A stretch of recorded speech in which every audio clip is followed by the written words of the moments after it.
Oh, a little missing person blues from Corky Siegel and the Chamber Blues group. Corky will be heading off our benefit concert tomorrow afternoon at the Heartland Cafe Bar. This is Tom Clark along with my colleagues Michael James and Katie Hogan. Hey. On live from the Heartland, WLUW 88.7 FM. We have a great show lined up today ahead of our Mardi Gras concert tomorrow afternoon. The snow will all be shoveled and you can come and have a great time. We'll talk about that more later. I'm counting on that snow being shoveled. Michael Glover Smith and filmmaker Kyle Henry are both here to talk about films at Cisco Center this week that have a very local focus. And later on, we have a little bit of soul funk coming along with Chick Radcliffe. But first, happy birthday to you. Happy birthday to you. Happy birthday, dear Tom. Happy birthday to you. Oh, we'll have all sorts of kind of music this morning. Thank you, colleagues. I'll just find out that my fellow Aquarian, Katie Hogan, had one a couple weeks ago, along with Michael. We enjoy our January and February's in Are you guys Aquariuses? We are. Yes. Yeah, Capricorn with Aquarius rising, double Capricorn. Okay, well, we got that. Whatever that covered. means. I think one of the most exciting things, besides the budget deficit the GOP created this past week with the compromised budget bill. They didn't just create it this last week. They've been creating it for 40 flipping years. Yeah, they have. They like to Damn spend it. money on guns instead of people, and they're doing it again. Even more money than Trump asked for Yeah, to go to the military so we can get It's- some domestic spending done. incredible. That's what compromise means today, and boy, are we compromised. Gosh. Ooh, ooh, ooh. We So also, everybody gets to thank Rand Paul for a few $1 million extra for him being able to rant for a few minutes. I mean, I kind of like the fact that he's such a iconoclast, he voted for the $1.5 trillion But he deficit did. tax scam. but he did. And, so everybody, write him a nice note on Twitter. Someone who I don't think will be two-faced and is rising to the poll is Dan Biss, our guy in this horse race for governor, and coming out of nowhere. Our without guy, as much says money. Tom. That's not really the radio station, it's just live from the heartland, but we're hoping to win everybody else over. But J.B. Pritzker, the guy who's already spent $30 million of his own money, is kind of tripping up a little bit because sure he is. your old tapes. Oh my Lord. There's a part of me that feels for the guy because he has done great philanthropic work, but these old words, I think, say something about one's frame of mind and how you approach the world. Hey, it's a Democratic primary. Gloves are off. Yeah, and it's really it's just the worst kind of thing. For his voice to appear on that tape, he's just got to feel really bad. The question does still remain: who found the tape or who put it up, whether it was Rauner or somebody else. But There was a FOIA request by the Tribune to take a look at what how it tapes got had there. not been played at the trial. These tapes are ones that Patty Right. Blagojevich wanted to have played in defense of her husband's just Right. getting a political campaign contribution, not a bride. So it's interesting to have them all come back now that he has served half of a 14-year term, and to see the way it's coming back to kind of possibly destroy the front runner.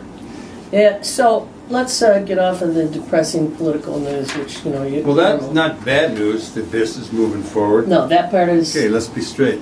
One of the things that Dan will be looking If you at must. is how to reset our fiscal ship. And a very important implication of that is how we fund our schools. February 27th, Sullivan High School, a really important forum on school funding and where we're going to get the money in future years. It's co-sponsored between Network 49 and Raise Your Hand. Sullivan High School, February 27th. Yep.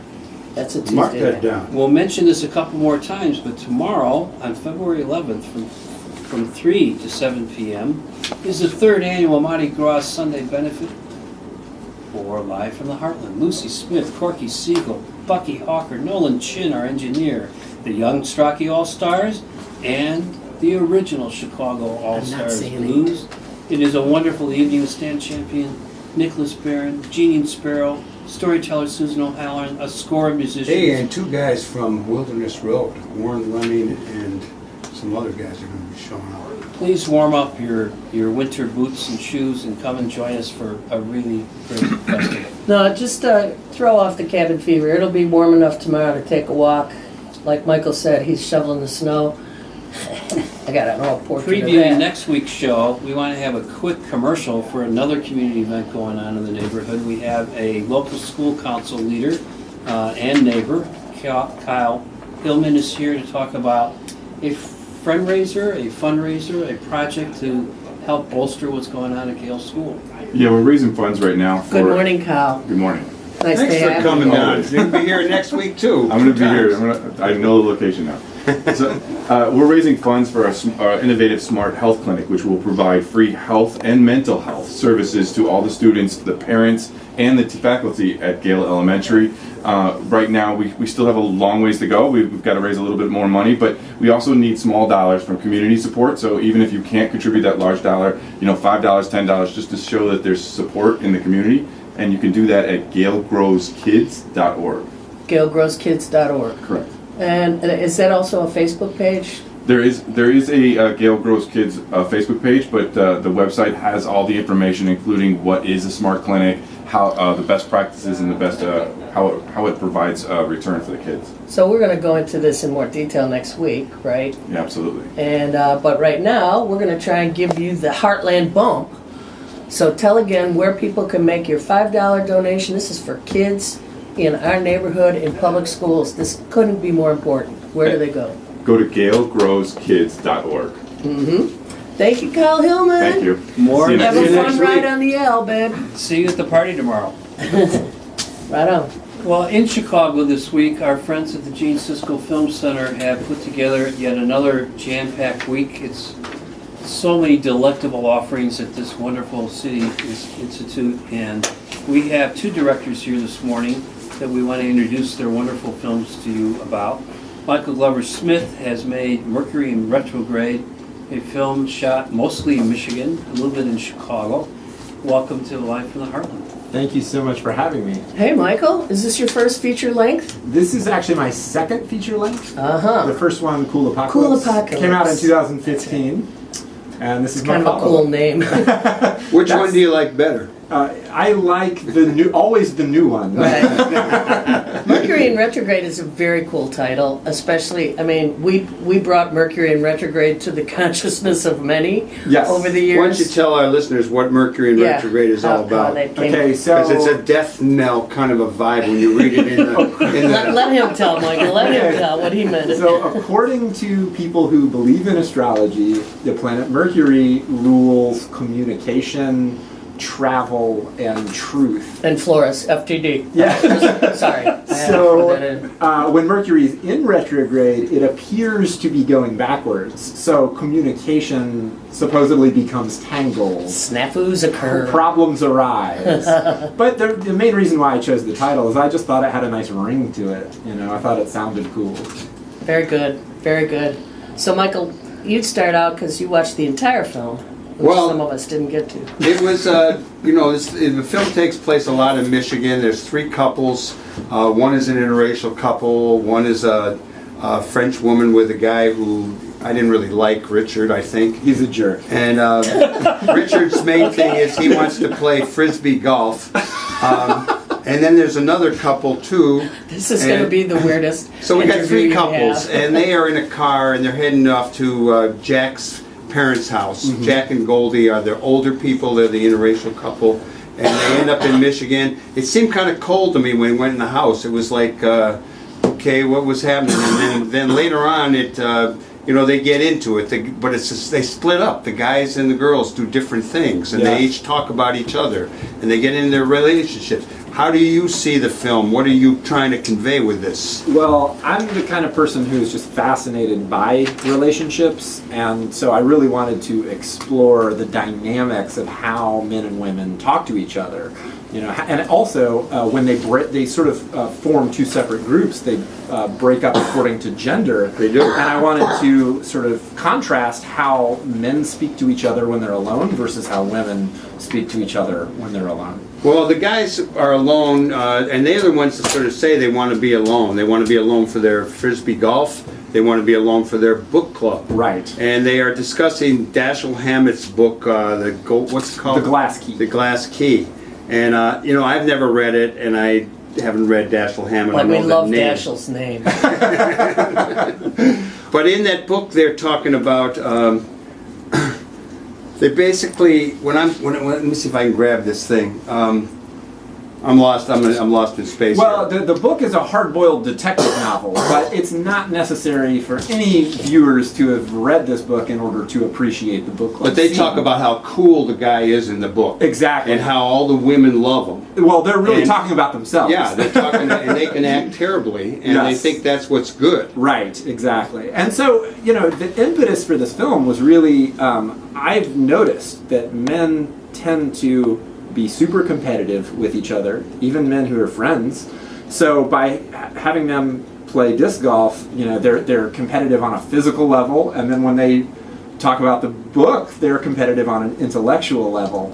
And men tend to talk about things that are outside of themselves. And so I had them talk about a book because I happen to be, a bibliophile. And you have read that book. And I've read the book, but they could have been talking about politics or sports or any number of things. And then by contrast, when the women get together, they're much more open with each other and they talk about things that are much more personal in nature. And I thought just by juxtaposing these conversations, I thought it would be really provocative.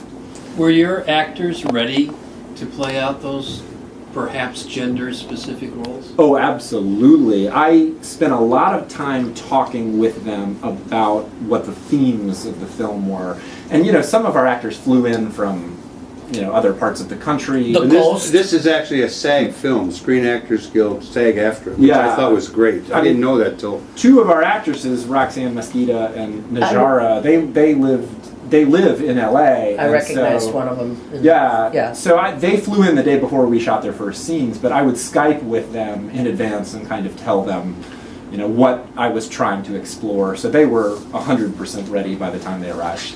Michael Glover Smith, you clearly are a new generation of filmmaker because I believe you are a dude who has made a chick flick. And I love that. And to have guys talking about the book group, I love that. Yep, I'm already. As the women are in the bar. And this is all, and this is from somebody who only watched, The trailer. whatever, 25 minutes of it before I fell The out. movie is Mercury in Retrograde. It's at Cisco Center the 16th, 19th, and 21st. Yes. Different times, but you can look it up online. And I'll just warn you, often Cisco Center tickets, particularly after they've been on Live from the Heartland, sell out. So Yes. get your tickets early and enjoy this. It's going to be a really wonderful new film, new kind of film to see. Michael Glover Smith, how did you get into making films? I mean, what moved you? What motivated you? When did you know you wanted to be a filmmaker? I've loved cinema ever since I was a kid. I, would watch Alfred Hitchcock films and Sergio Leone spaghetti westerns on television. Sure you did. Going back to when I was 10 years old, my dad would show those films to me. But I was growing up in North Carolina in the 1980s, and there were no film schools in North But there were Carolina. films being shot down there. There were, but they were independent films, Yeah, no. and it's not like it is today, where digital technology, everybody's making a movie today. People are making movies on their iPhones. So I moved to Chicago in '93 to study acting originally at DePaul, and then eventually ended up at Columbia, because what really attracted me to acting was movies. And so I realized pretty soon I belonged on the other side of the camera, behind it. And you teach at Columbia? No, Harold Washington. I Oh, teach at Harold, Harold sorry. Washington College. Sorry. And he's rushing off to there in a few minutes, so we got a few more questions for you. Yep. So, you've done 2 major films, and I'm assuming other pieces. Can you talk a little bit about your biggest failure and what you learned from it? What a question. Tom, you're sticking it to him. You know what? In the world of low budget independent filmmaking, there are no failures. All right, There all are, right. there are accidents, but you have to turn it into an advantage. Because when you're making a no budget film, things are never the way you thought they would be. You write a scene and it's one way, and you get on location with your actors and you realize this isn't working the way I thought it would, and you have to adapt. So back to the film. We got 3 couples. And was it your intention that Jack and Goldie would be kind of the more mature, guiding the other people along? They're the ones that stick together. I don't want to give too much away. Yeah. Well, yeah. Spoiler alert. No, that's not giving anything away. You have 3 couples, and Jack and Golda have been together for a decade, and they're happily married. And so things work out pretty well for them. Right. And so across these 3 different couples, you have kind of a spectrum of maturity. And the character of Richard. I like that laugh. The character of Richard, who you disliked, you know, he kind of represents the toxic masculinity. And he was pretty hostile to his girlfriend in some situations. Right, and it's tough to watch. But that's, you know, Life. That's life, exactly. Yeah. So you see a lot of different kinds of relationships in this film. What are your plans for the next film?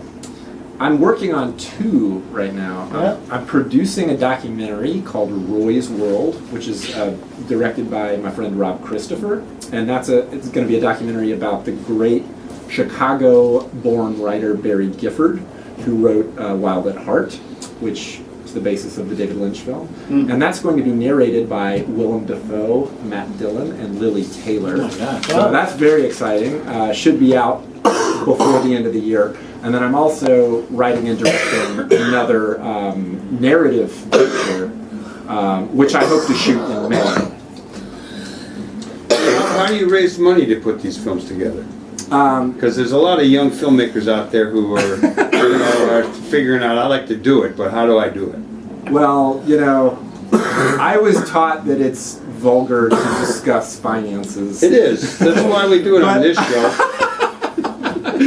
So with We already talked about Pritzker putting his own money into the race. Right. So with Cool Apocalypse, my first feature, that was a no-budget feature. The budget for it was really about $6,000.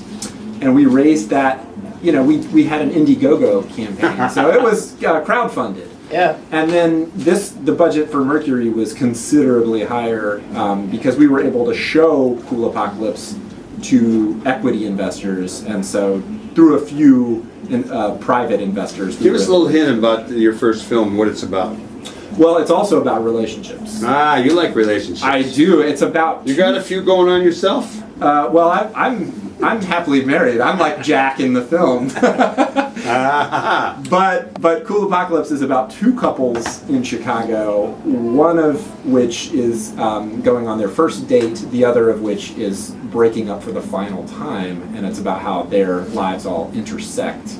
We got a theme over going one here. day. You got it in both your films. All I care about is people, Michael. I care about people, not plot. Michael Glover Smith, filmmaker, Mercury in Retrograde, opening at Siskel Center this week. When? What date does it open? The 16th? It's Friday the 16th. The show is at 8:15 p.m. and then there'll be encore screenings on Monday the 19th and Wednesday the 21st, and those will be at 7:45. And I will be present to do Q&A sessions after all 3 screenings. You are so cool, man. Thank you so much for having me. Thank you. It was Go a and thrill teach a to be good here. class. Thank you, Katie. Thank you, right. Michael. Okay. You are listening to Live from the Heartland on WLUW 88.7 FM and WLUW.org. Please like us on Facebook.